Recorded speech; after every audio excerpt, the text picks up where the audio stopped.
Clips. Alrighty, YouTube, another one of Kip's Clips. Well,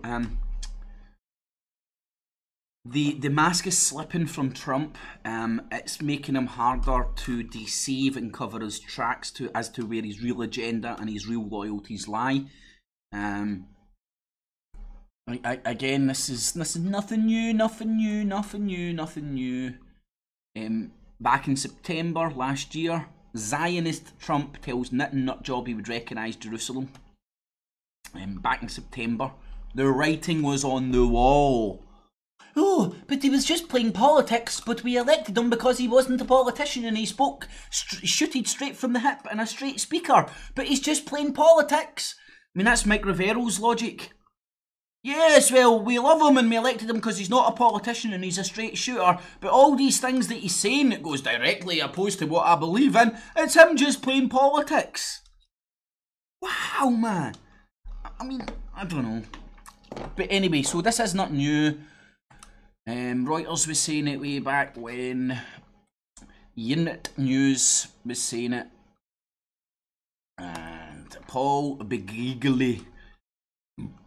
Are you serious? Are you serious? All my ministry and making money off of saying I got the word of God bought me my new big shiny white teeth.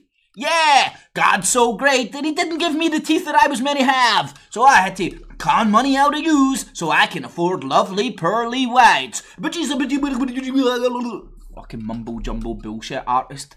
Fucking trying to sell people the apocalyptic times. Fucking become a Christian, he'd fucking die for fucking Israel. Anyway, I digress. So, let's see how the manipulation's happening here. Now, this is absolutely crazy. How things have changed. Bear in mind, these organisations aren't saying what they believe. They are playing the political and propaganda game of supporting their man, their side, pushing their narrative. I don't agree with any side. I'm calling both sides out, and at one point or the other, I'm analysing what one side or the other is doing. But listen, look at this. This is absolutely interesting as hell. Palestinians support Trump's call for Israeli settlements pullback, wary of one-state idea. Right? So, RT is manufacturing sympathy, consent, a get-out-of-jail-free card for Trump with regards to what he said with regards to Israel. Now, RT, slimy bastards, right? Slimy bastards. Because sometimes you go, oh my God, look, they're actually highlighting the plight of the Palestinians. But they are not. What they are doing is poking, what they're doing, in my opinion, is using their their propaganda arm of RT to push Israel and kind of put pressure on them, political pressure to what am I looking for? Yeah, sorry, that's the best way, better way to explain it. The RT used the Palestinians' plight as a bargaining chip with Israel, as a wedge, as a lever to get them more leverage when it comes to, right, not job you geese, this you give us that, negotiations, so on and so forth, right? If you have the loudest mouth, in the playground, you can be the most influential and other people will not want to upset you because big mouth will be like that, bumping their gums to everybody. So, again, like all these people who will use the situation that's happening in Palestine to the emotional attachment so many people have with that, they'll drag you in with all that emotion and then fill your head full of shite, take you so far, take you off in tangents, so on and so forth, like all good propaganda. And that's what's happening here. So look at the, like, just imagine this was Obama, right? And I know it's crazy, but what I'm trying to say, if that was Obama, RT would be, if it was Obama doing this and saying the things that Trump said, hopefully you get what I'm trying to say here. RT would be out demonising them. Oh wow, two-state solution off the table. Unacceptable, Palestinians outrage. How can he do this? So on and so forth. But nah, it's Trump. So they're like, oh, Palestinians support Trump's idea. Well, Trump's idea or Trump's injecting into the lexicon, no state solution, one state, one Israeli state, boom, shakalaka. So it's funny when you see, where the hell am I? Israeli-Palestine conflict, UN warns Trump over two-state reversal. Right, so how the hell have we went from RT supporting the American stance on Palestine and Britain and the Western press not supporting America's stance or the American president's stance on Palestine? It's completely went 180. So when you understand these people are not interested in the plight of the Palestinians, this is all propaganda. They are using these situations with emotional attachment with a lot of people out there to propagate their message. So BBC are using what Trump said to propagate the message Trump bad. RT using what Trump says to propagate the message, oh, the Palestinians agree with Trump. Right?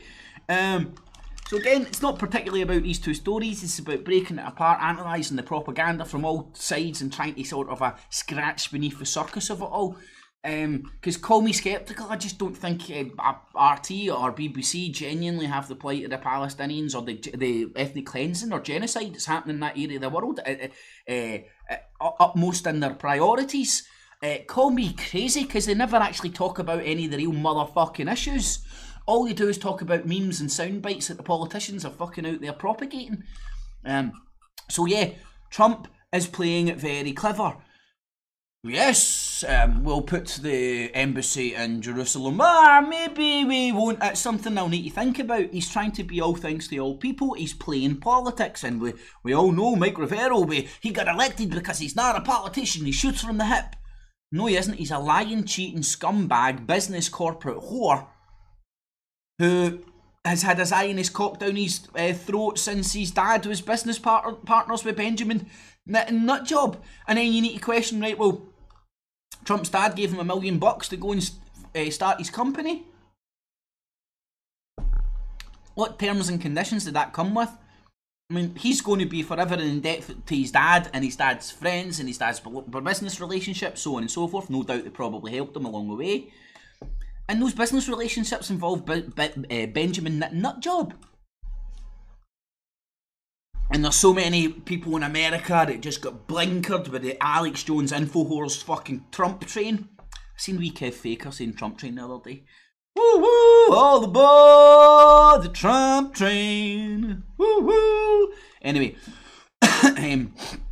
so it's funny how you're seeing the mainstream media. And on Tuesday night was beautiful, man, how they're all trying to rebrand and reframe themselves. It's all now holographic universes and all that shit again. So they're having to regurgitate a lot of the fucking rehashed shit because they can't talk about this. Because they've got no moral compass. They are just rhyming and repeating other people's rhetoric, which gives them no consistency in their belief.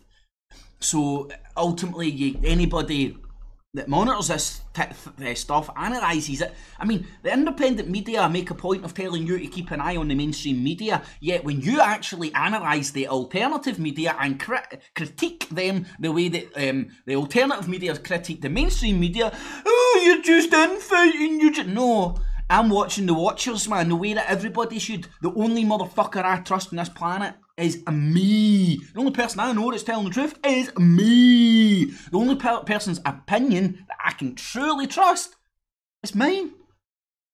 Anyway, I digress. So I'll leave a link for all this down below. You can go and check it out. Trump and Nutjob agree Israeli Gulf peace first. Yeah, a one-state Israel solution is going to guarantee peace. War is motherfucking peace, and yous know it. This isn't 1984, this is 2084, the sequel. Anyway, one state, two states. I like this state, Donald Trump. What? One state, two states. I like this state, Donald Trump joked. Turning to visiting Prime Minister Benjamin Nutjob when he addressed a wide-ranging, friendly news conference Wednesday at the White House ahead of face-to-face talks. Trump reacted positively to Nutjob's proposal to broaden the Israeli-Palestinian peace process to a regional effort as a very important new idea on a broader canvas, which he believed could succeed. Nutjob said that the regional fears of Iran also presented an opportunity for cooperation against the Islamic State and radical Islamic terror. Wow, motherfucking wee, man. Get those Jedi mind tricks down your fucking goggles, man. Wow! Whoa, whoa, whoa. Let's just try and break this apart. Honestly, see the fucking shit these motherfuckers write, man. This is quadruple talk. Oh, man. It's this is a technical term, right? Oh, shit, I've done this 666. See, that's doing the 666 thing, man. If you're caught deliberately doing it and throwing it about like a gang sign, aye. But I don't know. I do that myself unintentionally when I'm talking. Anyway, I digress.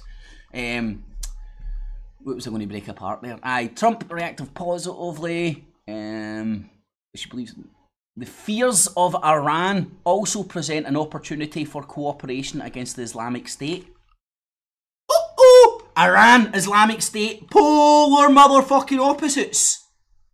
But the threat of Iran will allow cooperation against the Islamic State? Wow, motherfucking wee, right? Basically, Iran is on the crosshairs yet again. Yet again. Wow, wee, man. And radical Islamic terror. So, aye. Iran and Hezbollah pretty much are the resistance against Israel in that area. And that's exactly what Nutjob and Trump are setting out to destroy. Trump thinks, Syria's going to get flung under the bus by Russia and America and the West. Flung under the bus, used and abused. Russia, I don't know. It looks like they're just going to try and exterminate Hezbollah in and around Israel to further the Greater Israel Project. I'll leave a link for all that down below. You can go and check it out. Thumbs it up, share it on Facebook, Twitter, Google+, all the good stuff. Leave all your comments, good, bad, ugly and indifferent. I will read and respond to as many as I can. If you do get any value from this channel, feel free to use the PayPal and Patreon buttons to show your support. It is much appreciated. And yeah, it is basically digital begging. And I think begging is more, well, somebody have said it's not so much begging, it's more busking. It's more digital busking. It's like, well, I wish I could fucking play my guitar better, but I can't. It's like playing your guitar. Do you enjoy that? Do you get anything from it? Did you learn that you want to play the guitar, or did you put a smile on your face? I mean, at the very least, some people might even just get a fucking shits and giggles looking at a daft Scotsman saying fuck, cunt and bugger.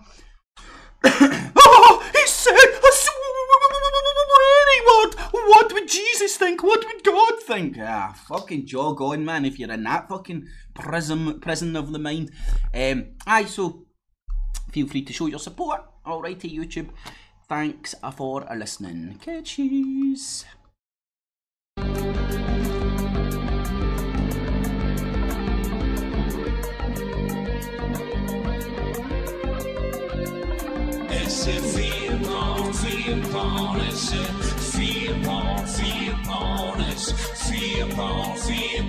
Come on.